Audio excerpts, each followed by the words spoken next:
এখন বাজে সকাল ৮টা। আমি কিন্তু এই সবে ঘুম থেকে উঠেছি। কিন্তু এদিকে আমার বর যে কখন ঘুম থেকে উঠেছে আমি নিজেও জানি না। এসে দেখলাম রান্নাঘরে সে কী যেন বানাচ্ছে।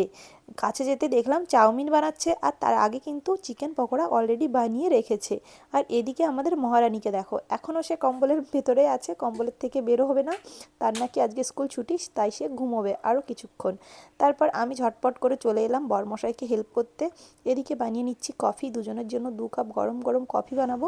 আর তার সাথে ওই যে বললাম কফি, চাউমিন, এখানে আছে চিকেন পকোড়া। সকাল সকাল আমাদের ব্রেকফাস্ট।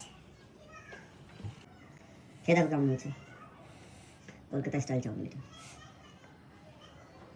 কম করে খাও। খেতে তো দেবে, মুখে মুখে যাক তারপর বলো। ঠিকঠাক আছে?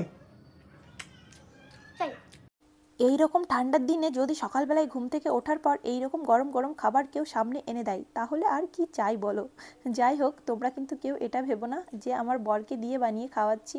ওটা কিন্তু একদমই না। আমরা দুজনই কিন্তু সবসময় দুজনকে হেল্প করি, মানে আমরা ভালোবেসে দুজন দুজনকে সবসময় হেল্প করার চেষ্টা করি। আর এখন টাইম হয়েছে ওই 9টা মতন। এখন কিন্তু বরমশাই খেয়ে নিজের কাজে বেরিয়ে যাবে। আর এদিকে মিষ্টুকে দেখো, ও চাউমিন দেখেই কিন্তু ঝটপট ঘুম থেকে উঠে ফ্রেশ হয়ে চলে এসছে চাউমিন খেতে।